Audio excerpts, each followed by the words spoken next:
can see 815 fame for that. We'll go ahead and kill this mob as well, and we'll just see how much this gives. And you can see 7,000 fame for that mob. And that was an upgraded mob, non-upgraded keeper mob that we can kill really quick, just to showcase that difference in how much fame you're really getting from the mobs.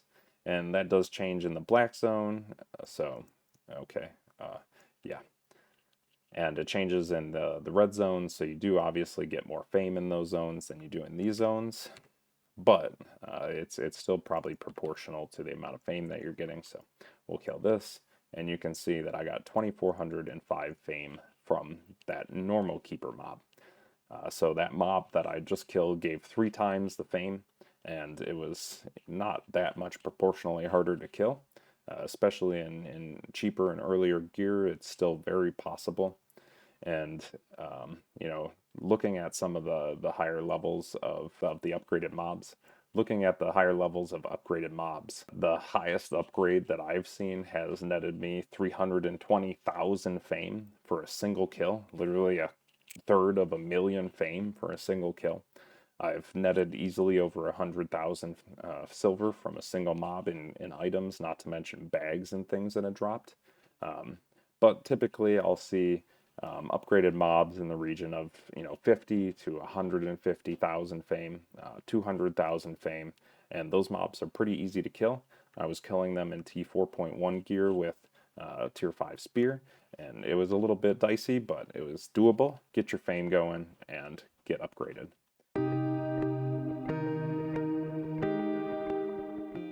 Okay, guys, of course, there's a lot more going out in Albion and a lot of things going on all the time. There's obviously going to be newer updates coming forward from now, but I think now is a great time to jump into Albion if you haven't played before, as there's just tons of people playing.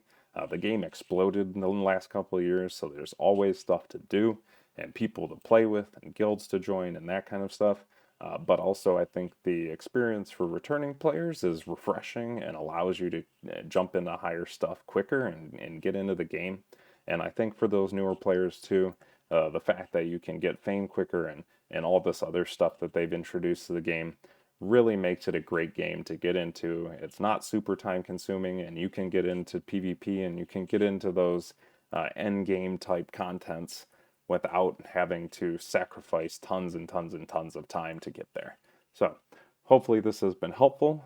I hope you guys go out and try out some of those new things, and I hope new players go out and get into those things that have been kind of redesigned for newer players and for solo players to get their fame up and get their silver up, so you guys can go out and do the ZVZs, work on your islands, gather, and overall have a better time playing. Don't forget, I'm Mr. Chips. I'll be making some more videos, so if you like this content and want to see more about getting in Albion, some of the activities in Albion, please make sure you like and subscribe, as I'm going to be making more content. I'm going to start streaming over on Twitch here soon enough. I hope to see you guys all out in Albion. Thanks for watching.